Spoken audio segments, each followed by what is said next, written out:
Hi friends, welcome to Paru's kitchen. இன்றைக்கி கல்யாண நாள், பிறந்த நாள் கொண்டாடுற அனைவருக்கும் என்னுடைய மனமார்ந்த வாழ்த்துக்கள். இந்த வீடியோவில் என்ன பார்க்க போகிறேன்னா, பாத்திரம் எவ்வளோ பாத்திரம் இருந்தாலும் சோம்பேறித்தனம் இல்லாமல் ரொம்ப ஈஸியாக எப்படி கழுவலாங்கிறத இந்த வீடியோவில் பார்க்கலாம். பாத்திரம் நம்ம கழுவுறதுக்கு முதல்ல இந்த பாத்திரத்தில் நிறைய அழுக்காக இருக்கும். அதெல்லாம் கழுவி நம்ம முதல்ல போட்டுடணும். போடும்போது நம்ம சிங்கில் போடும்போதே ஒரு சோம்பேறித்தனம் இல்லாமல் நம்ம அதை கழுவி போட்டுடலாம். நான் எப்படி போடுறேன்னு பாருங்கள். எப்படி நம்ம தட்டில் சாம்பார் ஊற்றி சாப்பிட்ருப்போம், அதில் நிறைய அழுக்காக இருக்கும். அதையும் நம்ம கழுவி போட்டுடணும். கழுவி போட்டால் தான் நமக்கு ஈஸியாக இருக்கும் பாத்திரம் கழுவுறதுக்கும். பாத்திரம் பார்க்குறக்கு நீட்டாக இருந்தால் தான் கழுவுறதுக்கும் சோம்பேறித்தனம் இல்லாமல் இருக்கும். இல்லாட்டி பார்த்ததுமே நமக்கு அப்பாடி இவ்வளோ பாத்திரம் இருக்குதா, நம்மளால் கழுவ முடியாது அப்படி தோணிடும். அப்படி தோணாமல் இருக்கணும்னா பார்க்குறக்கு நமக்கு அப்பாடி சீக்கிரமாக கழுவிடலாம் அப்படின்னு தோணிச்சுன்னா கண்டிப்பாக நம்ம சீக்கிரமாக கழுவிடலாம். பாத்திரம் எங்கே தான் இருக்குமோ தெரியல, நம்ம 2 டிஷ்ஷை சமைச்சா கூட நமக்கு பாத்திரம் எங்கே இருந்தோ சேர்ந்துருது. அப்படி சேருதா இல்லாட்டி உங்களுக்கும் அப்படி தானாங்கிறது கமெண்டில் சொல்லுங்கள். எனக்கு எப்படினாலும் பாத்திரம் சேர்ந்துருது. நான் எவ்வளவோ ஒரு நாளைக்கு 2 வாட்டி 3 வாட்டி கழுவுனா கூட எனக்கு பாத்திரம் சேர்ந்துருது. முதல்ல பாத்திரம் சரி வாங்க பாத்திரம் கழுவுற ஐடியாக்களை பார்ப்போம். முதல்ல இந்த மாதிரி நம்ம கழுவி போட்டுருவோம். நான் இப்படி தான் கழுவி போடுவேன். நான் பசங்களை எல்லாத்தையும் வேலைக்கு அனுப்பிட்டு அதுக்கப்புறம் தான் பாத்திரம் கழுவ ஆரம்பிப்பேன். இது காலையில் வடித்த சாப்பாடு எல்லாருக்கும் கட்டி கொடுத்தது போக மீதி இருக்குது. நான் இன்றைக்கி சாம்பார் வச்சு அவரைக்காய் பொரியல் பண்ணேன். சாப்பாடு கொஞ்சம் இருக்குது. அதுக்கப்புறம் பசங்களுக்கு புதினா சாதம் கேட்டாங்க. அதனால் அவங்களுக்கு செஞ்ச புதினா சாதமும் இருக்குது. அதையும் ஒரு சின்ன பாத்திரத்துக்கு மாற்றிடுறேன். மாற்றி எடுத்து வச்சுட்டு இதையும் ஒரு அலசி நம்ம சிங்கில் போட்டுடலாம் கழுவுறதுக்கு. அதையும் கழுவி போட்டுடலாம். அப்போ தான் நமக்கு ஈஸியாக இருக்கும் கழுவுறதுக்கு.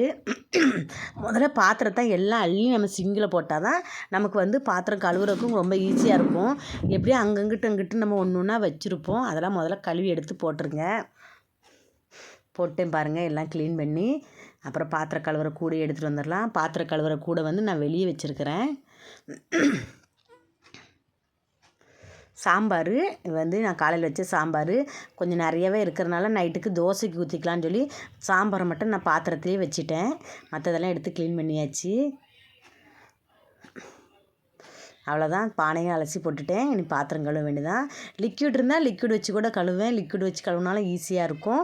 இன்றைக்கி என்கிட்ட லிக்விடு காலி ஆகிடுச்சு. அதனால் சோப்பு தான் இருக்குது. சோப்பு வச்சு தான் கழுவ போகிறேன். விம்பார் சோப்பு தான் நான் யூஸ் பண்ணுவேன். அதை வச்சு தான் கழுவ போகிறேன்.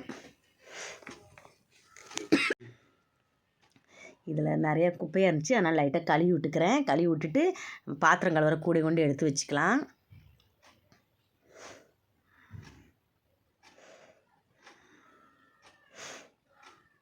என் பாத்திரத்தை மொத்தமாக தேய்ச்சி கழுவுறதுக்கு நம்ம இடம் இருந்துச்சுன்னா அப்படி மொத்தமாக தேய்ச்சி கழுவலாம். எல்லா சிங்கில் இருக்க பாத்திரத்துலலாம் தூக்கி வெளியே போட்டுட்டு நம்ம தேய்ச்சி உள்ளே போட்டுட்டு அதுக்கப்புறம் கழுவுனோம்னா ஈஸியாக இருக்கும். எனக்கு அந்த சைடு இடமே கிடையாது. அடுப்பு வைக்கிறதுக்கும் கொஞ்சம் இத்தினூண்டு இடம் தான் இருக்குது. பாத்திரம்லாம் அதில் நிறைய வைக்க முடியாது. அதனால் நான் கொஞ்சமாக தேய்ச்சி கழுவேன். நீங்கள் இடம் அப்படி இருந்துச்சுன்னா நீங்கள் அப்படி தேய்ச்சி கழுவுங்க. நான் முதல்ல சின்ன பாத்திரத்தெல்லாம் தேய்ச்சி இடத்த கொஞ்சம் ஃப்ரீ பண்ணி விடுறேன். சிங்கு நிறைய இருக்குது பாத்திரம். அதில் சின்ன டம்ளர்லாம் எடுத்து கழுவிடுறேன். பாத்திரம் கழுவும்போது நமக்கு போர் அடிக்காமல் இருக்கிறதுக்கு டிவி போட்டு விட்டுக்கலாம். டிவியில் நமக்கு பிடிச்ச சாங் ஏதாச்சும் போட்டாங்கன்னா அதை போட்டு விடுங்க. அதை போட்டு விட்டால் கூட நமக்கு போர் அடிக்காது. பாத்திரம் கழுவுறதுக்கு கடன்னு கழுவிடலாம். நான் இவ்வளோ பாத்திரத்தையும் கரெக்டாக 20 நிமிஷத்தில் கழுவி எடுத்துட்டேன். கழுவி எடுத்து கிச்சன் மேடையை கூட தொடச்சி விட்டுட்டேன். நீங்களும் பாட்டு கேட்டுட்டோ இல்லாட்டி நம்ம இப்போ தான் எல்லார் வீட்லேயுமே மொபைல் இருக்கும். அதில் எவ்வளோ சாங்ஸ் இருக்கும். நம்ம கேலரியில் வச்சுருப்போம், இல்லாட்டி யூடியூப்பில் கூட இருக்கும். நீங்கள் யூடியூப்பில் போய் கூட உங்களுக்கு பிடிச்ச சாங்கை வச்சுட்டு அது ஓடிட்டுருக்கு. ஒரு 4 பாட்டு ஓடுறதுக்குள்ளேயே நம்ம கழுவி முடிச்சிடலாம். அதனால் நீங்கள் பாட்டு கேட்டுகிட்டே கழுவிங்கன்னா ரொம்ப ஈஸியாக இருக்கும். எனக்கு அந்த ஐடியா தான் ரொம்ப பெஸ்ட்டாக தோணும். ஈஸியாக இருக்கும். நமக்கு கழுவுன சலுப்பும் தெரியாது, டயர்டும் தெரியாது. அப்பா இவ்வளோ சீக்கிரத்தில் இவ்வளோ பாத்திரம் தேய்ச்சிட்டோமா அப்படின்னு தோணும். ஆனால் என்னவோ எனக்கு தான் இப்படி சேருதா இல்லை எல்லாத்துக்கும் சேருதான்னு எனக்கு சத்தியமாக தெரியல. எல்லாருக்கும் பாத்திரம் இப்படி தான் சேருன்னா எனக்கு கமெண்டில் சொல்லுங்கள். எனக்கு நிறையவே பாத்திரம் சேருது. நான் ஒரு நாளைக்கு 3 வாட்டி கழுவுவேங்க. காலையில் எல்லாத்தையும் வேலைக்கு அனுப்பிட்டு ஒரு வாட்டி கழுவேன், அப்புறம் ஈவினிங் ஒரு வாட்டி, அப்புறம் நைட்டு ஒரு வாட்டி. 3 வேளையும் 3 கூட பாத்திரம் சேர்ந்துருது. எப்படியோ சரி, பசங்களும் சரி, ஒரு ஸ்பூன் எடுத்தால் கூட அதை ஒரு வாட்டி யூஸ் பண்ணிட்டு அப்படியே சிங்கில் கொண்டு போட்டுருவாங்க. தண்ணி குடிக்க ஒரு டம்ளர் எடுப்பாங்க, எடுத்துகிட்டு அது தண்ணி குடிச்சு மறுவாட்டி அந்த எடுத்து தண்ணி குடிக்க மாட்டாங்க, அதை எடுத்துக்கொண்டு சிங்கில் போட்டுருவாங்க. அப்படின்னே பாத்திரம் சேர்ந்துருது. பாதி பாத்திரம் கழுவிட்டேன்.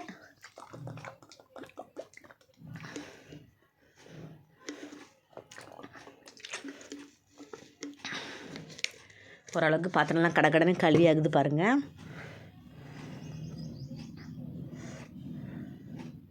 பாத்திரத்தை கழுவி முடித்தாச்சு.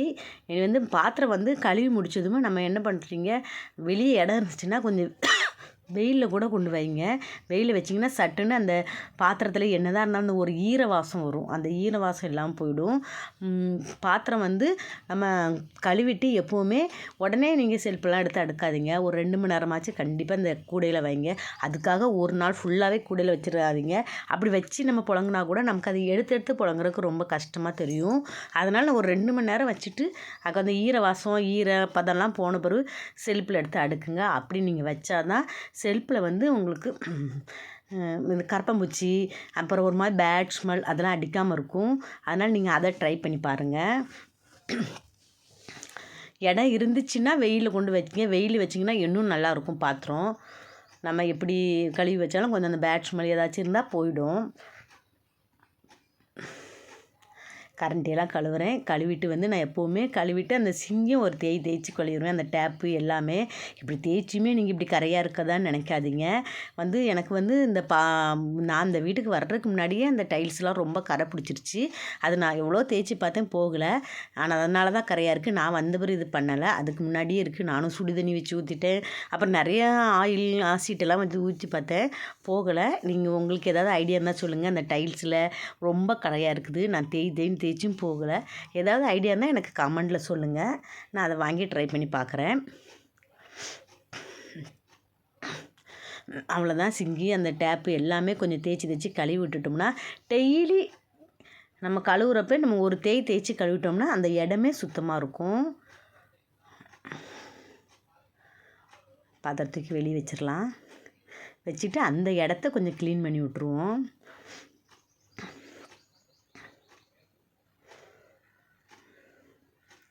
லைட்டாக அந்த நாரை வச்சு நமக்கு அது நிறைய நேரம்லாம் பிடிக்காது. கரெக்டாக 1 நிமிஷம் 20 நிமிஷம் பாத்திரம் கழுவுனா இது ஒரு நிமிஷம் தான் நமக்கு அந்த வேலை. கடகட்டுன்னு ஒரு தேய்ச்சிட்டு கடன்னு இது பண்ணிடலாம்.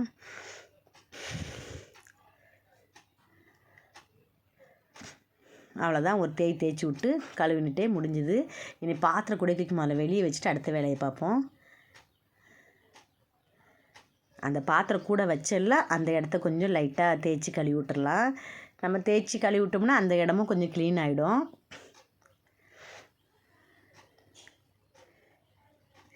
தேய்ச்சி தண்ணியும் ஊற்றி கொஞ்சம் கழுவிட்டு அப்படியே அந்த டைல்ஸும் கொஞ்சம் தேய்ச்சிட்டோம்னா அதில் தண்ணி, நம்ம அழுக்கு தண்ணி, பாத்திரம் கழுவுன தண்ணி ஏதாவது தெரிச்சிருந்தால் கூட லைட்டாக இருந்துச்சுன்னா லைட்டாக தொடச்சோம்னா வந்துடும். அது விட்டுட்டால் தான் அப்புறம் நம்ம டீப் க்ளீனிங் பண்ணக்கு ரொம்ப கஷ்டமாக தெரியும்.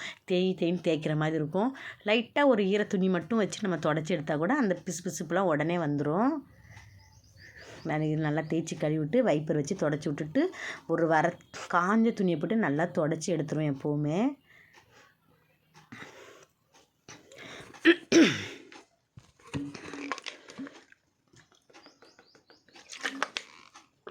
காஞ்ச துணியை வச்சு நல்லா தொடச்சி எடுத்துருங்க. இதேமாரி தான் சிங்கியும் நல்லா தேய்ச்சிடணும், அந்த டேப்பையும் நல்லா தேய்ச்சிடணும். அது பக்கத்தில் இருக்க டைல்ஸ் இருந்ததுன்னா டைல்ஸு தேய்ச்சி விட்டுறணும் நல்லா.